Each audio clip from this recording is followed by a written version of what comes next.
Hello and welcome to my channel सुनाल 301। आज का जो हमारा म्यूजिक का क्लास है उसका होने जा रहा है लेसन 4। कौन सा लेसन होने जा रहा है? लेसन 4। अब ये जो लेसन 4 है ये भी हमारे म्यूजिक की क्लास का एक बहुत ही ज़्यादा इम्पोर्टेंट लेसन है। आज के लेसन में हम सीखेंगे ऑक्टेव क्या होता है, सप्तक के बारे में हम आज पढ़ेंगे। तो सप्तक एक बहुत ही ज़्यादा इम्पोर्टेंट टॉपिक है। तो चलिए बिना ज़्यादा टाइम को वेस्ट करके हम फटाफट से अपने आज का चैप्टर स्टार्ट करते हैं, जो कि है हमारा लेसन 4।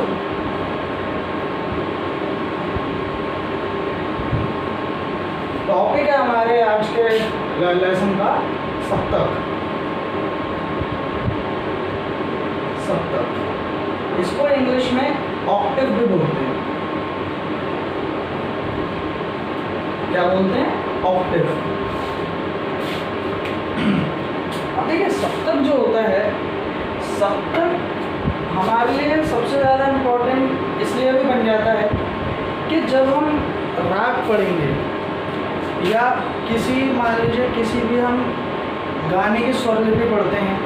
भाई एक तो ये होता है कि एक कोई गाना है, मान लीजिए कोई सा। अब चलिए एक बहुत सिंपल सा एग्जांपल देता हूँ। हम सभी के घर में मंदिर है, हम सभी रोज सुबह पूजा करते हैं।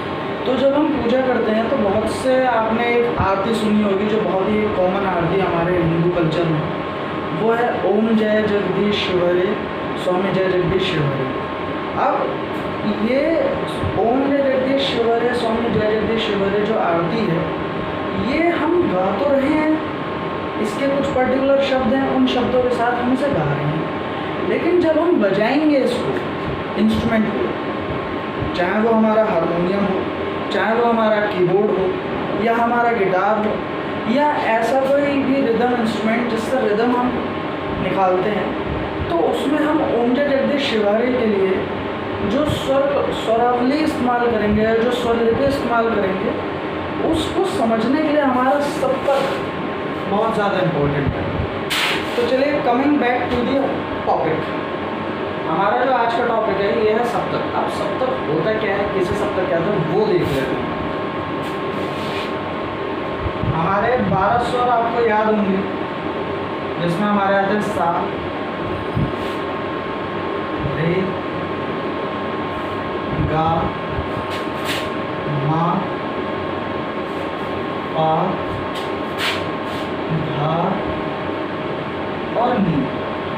ये हमारे 7 शुद्ध स्वर हैं।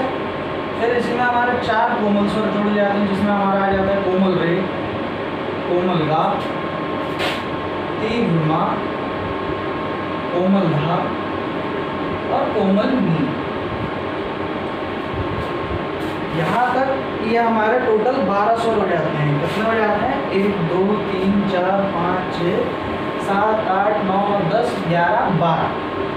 तो 7 स्वर और 4 कोमल और 1 तीव्र स्वर मिलके हमारे टोटल 12 स्वर हो जाते हैं। ये 12 स्वर हमारा एक ऑक्टेव कहलाते हैं।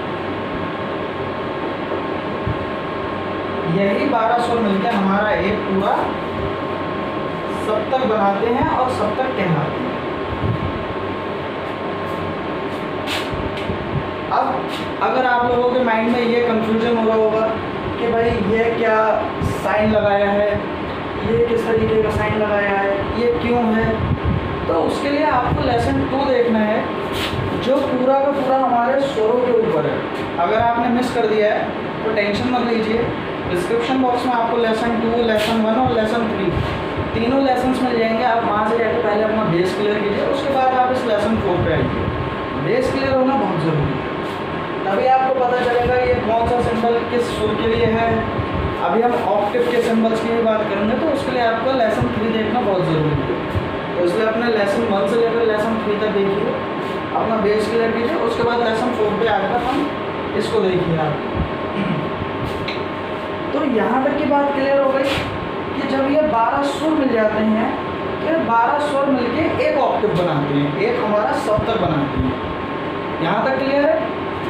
अब जो हमारा ऑक्टेव होता है ये 3 तरीके का ऑक्टेव होता है, मतलब इसके 3 पार्ट्स होते हैं। ठीक है, वो 3 पार्ट कौन कौन से होते हैं वो देख लेते हैं। पहला पार्ट आ गया हमारा मंद्र सप्तक। मंद्र सप्तक इसको बोलते हैं लोअर ऑक्टेव। Lower Octave. फिर एक पार्ट आता है हमारा मध्य सप्तक। इसको बोलते हैं मिडिल ऑक्टेव भी बोल सकते हो और इसको सिंपल आप ऑक्टेव भी बोल सकते हो। Middle Octave. तीसरा पार्ट आता है हमारा इसका तार सप्तक, मतलब हायर ऑक्टेव।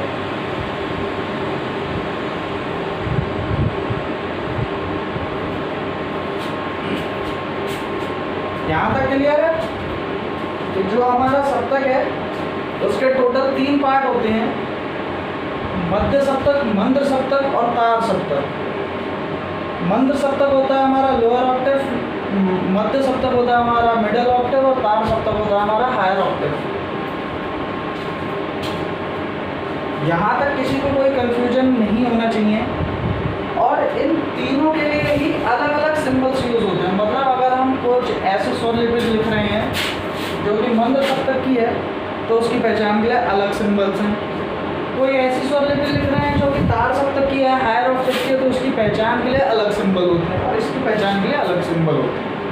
तो अगर अभी तक आपने वो सिंबल्स नहीं पता है आपको, तो आप सबसे पहले लेसन 3 देखिए, क्योंकि वो जो लेसन 3 है वो पूरा स्वरलिपि पद्धति के ही ऊपर है। उसी में सारे के सारे ये सिंबल्स मेंशन है, हर एक चीज़ उसमें डिटेल में मेंशन है।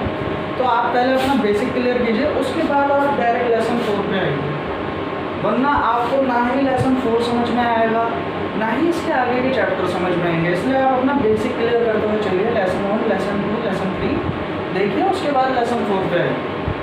जैसा कि मैंने बताया था कि जब हमारे सारे 7 शुद्ध स्वर, 4 कोमल स्वर और 1 तीव्र स्वर मिल जाता है तो एक ऑक्टेव बनता है। तो 12 स्वरों का एक ऑक्टेव हो गया। अब सीधी सी बात है भाई, मंद्र सप्तक में हमारे कितने स्वर होंगे कि हमारा मंद्र सप्तक भी फिर 12 स्वरों का होगा, मध्य सप्तक भी 12 स्वरों का होगा और हमारा हायर ऑक्टेव भी 12 स्वरों का होगा। यानी कि सा से लेकर नी तक हमारे सा, रे, गा, गा, मा, पा, धा और नी, ये हमारे एक ऑक्टेव के स्वर हो गए। और मंद्र सप्तक की पहचान क्या होती है कि नीचे डॉट होता है, हर स्वर के नीचे एक डॉट होता है। तो ये हमारे 12 स्वर मंद्र सप्तक के हो गए। यही 12 स्वर हमारे मध्य सप्तक में होंगे। सा, रे, गा, मा, पा, धा, नी और नी। यही 12 स्वर हमारे मध्य सप्तक के हो गए। अब मध्य सप्तक के स्वरों के लिए कोई भी साइन नहीं होता क्योंकि मिडिल में है, तो इसके लिए कोई साइन नहीं है, ठीक है। और यही 12 स्वर फिर हमारे तार सप्तक के हो गए। सा, रे, गा, मा, पा, धा, नी और नी, ठीक है। अब यही 12 स्वर हमारे तार सप्तक के हो गए। अब तार सप्तक के स्वरों की पहचान क्या बताई थी मैंने कि इनके स्वरों के ऊपर डॉट लगा होता है।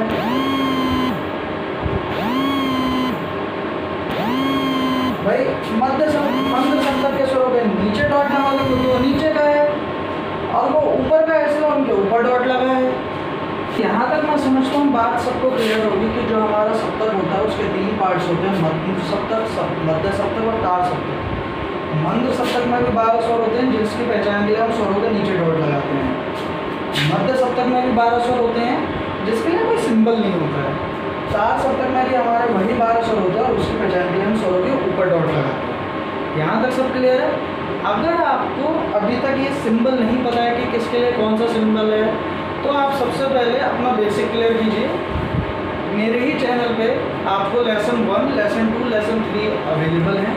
आप वहाँ से जाकर पहले वो 3 लेसन देखिए, अपना बेसिक क्लियर कीजिए, उसके बाद आप लेसन 4 देखिए। अगर आप डायरेक्ट लेसन 4 देखेंगे तो आपको कुछ नहीं समझ में आएगा। इससे दिक्कत क्या होगी कि जब हम आगे के अपने चैप्टर्स कवर करेंगे, जब हम राग सीखेंगे, जब हम ताल सीखेंगे, थाट के बारे में बताऊंगा, या हम कोई भी एक पर्टिकुलर गीत की स्वरलिपि सीखेंगे, उसको हारमोनियम पे बजाना सीखेंगे, अलंकार सीखेंगे, तब आपको वो सारे सिंबल्स पता होने ज़रूरी हैं। अगर आपको वो सिंबल नहीं पता तो आपको कुछ भी समझ में नहीं आएगा। इसलिए सबसे पहले आप बेसिक क्लियर कीजिए, लेसन 1, लेसन 2, लेसन 3 ये देखिए, उसके बाद आप लेसन 4 पे आएंगे। तो यहाँ तक का भाई सब क्लियर है। अब देखिए, ऑक्टिव को समझने के लिए हम हारमोनियम का रेफरेंस लेते हैं। ये हमारा हारमोनियम है, तो हारमोनियम में ये देखिए 3 ऑक्टिव हैं। ये हमारा मंद्र सप्तक है, लोअर ऑक्टिव है, ये मध्य सप्तक है, और ये हमारा तार सप्तक है, हायर ऑक्टिव है।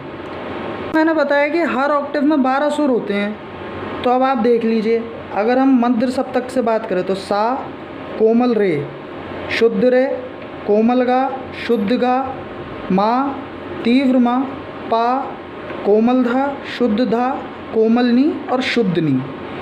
तो यहाँ से यहाँ तक का हमारा एक ऑक्टिव हो गया, यहाँ से यहाँ तक का हमारा एक ऑक्टिव हो गया, सा से नी तक का, जिसमें हमारे 12 सुर आ गए। यहाँ से हमारा मध्य सप्तक शुरू हो जाता है, फिर से वही पैटर्न चलेगा, सा रे रे गा गा, मा पा धा धा नी नी। तो यहाँ से यहाँ तक का हमारा ये मध्य सप्तक हो गया, 12 सुर होगा। यही सेम पैटर्न हमारा यहाँ चलेगा, यह हमारा तार सप्तक हो गया। ठीक है, इसमें भी 12 सुर हैं, इसमें भी 12 सुर हैं, इसमें भी 12 सुर। अब वहीं अगर आप दूसरी साइड कीबोर्ड को देखते हो तो यहाँ पे ज़्यादा कीज़ हैं। तो यहाँ पे कन्फ्यूजन पैदा होता है कि यार सर ने तो 3 सप्तक बताए थे, यहाँ तो कुछ ज़्यादा ही ऑक्टिव दिख रहे हैं या कुछ ज़्यादा ही कीज़ दिख रहे हैं, ये क्या मैटर है। तो देखो यहाँ पर भी सिंपल है, ये हमारा मध्य सप्तक हो गया, जो बीच का पार्ट हो गया ये मध्य सप्तक है, ये मंद्र सप्तक है, ये तार सप्तक है। यहाँ से यहाँ तक बिल्कुल सेम है जो अभी मैंने आपको हारमोनियम में बताया था। उसके बाद जो मंद्र सप्तक से पहले का सप्तक है ये अति मंद्र सप्तक कहलाएगा, मतलब मंद्र सप्तक से भी और नीचा अति मंद्र सप्तक। और ये वाला जो सप्तक है ये तार सप्तक से भी ऊंचा हो गया, तो ये अति तार सप्तक कहलाएगा। तो मैंने अब तक आपको 3 ऑक्टिव बताए थे, यहाँ पर 3 के 5 हो गए। फिर से देखिए, यहाँ पे मैंने आपको हारमोनियम दिखाया था जिसमें मैंने आपको 3 ऑक्टिव बताए थे, मंद्र सप्तक, मध्य सप्तक और तार सप्तक। कहीं फिर मैं आपको ये कीबोर्ड दिखा रहा हूँ जिसमें हमारा एक एक सप्तक बढ़ गया, एक सप्तक हमारा मंद्र सप्तक बढ़ गया, एक हमारा तार सप्तक बढ़ गया। तो जो एक मंद्र सप्तक हमारा और ऐड हुआ है ये कहलाएगा अति मंद्र, और ये हमारा जो एक तार सप्तक ऐड हुआ है ये हमारा कहलाएगा अति तार, मतलब लोअर लोएस्ट, हायर हाईएस्ट। इस तरीके से ये हमारे ऑक्टिव होंगे। अगर आपने ग्रैंड पियानो देखा है तो टोटल ऑक्टिव उसमें 9 होते हैं, यहाँ पे अभी सिर्फ 5 हैं। टोटल हमारे ऑक्टिव 9 होते हैं, वो बहुत बड़ा होता है। आपने पिक्चर्स वगैरह में देखा होगा, मूवीज़ वगैरह में, वो बहुत बड़ा ऑक्टिव, मतलब ग्रैंड पियानो में पूरे 9 ऑक्टिव होते हैं, तो वो बहुत बड़े साइज़ का होता है। अब ऑक्टिव हमारा चाहे पहला हो, चाहे हमारा 9वां ऑक्टिव हो, आखिरी ऑक्टिव हो, 8वां हो, 7वां हो, 6ठा हो, 5वां, कोई सा भी ऑक्टिव हो, पैटर्न हमारा वही रहता है। हर ऑक्टिव में हमारे 12 स्वर होते हैं, सा, कोमल रे, शुद्ध रे, कोमल गा, शुद्ध गा, मा, तीव्र मा, पा, धा धा, नी नी। तो यहाँ से यहाँ तक का हमारा एक ऑक्टिव होता है, यही हमारे सारे ऑक्टिव में रहेगा, यही पैटर्न रहेगा। बस यहाँ पे हमारी आवाज़ मोटी हो जाएगी, यहाँ पे हमारी आवाज़ पतली हो जाएगी, ये फ़र्क आता है। तो ये थी स्टूडेंट्स हमारी आज की क्लास, जिसने हमने ऑक्टिव के बारे में समझा, सप्तक के बारे में पढ़ा और जाना।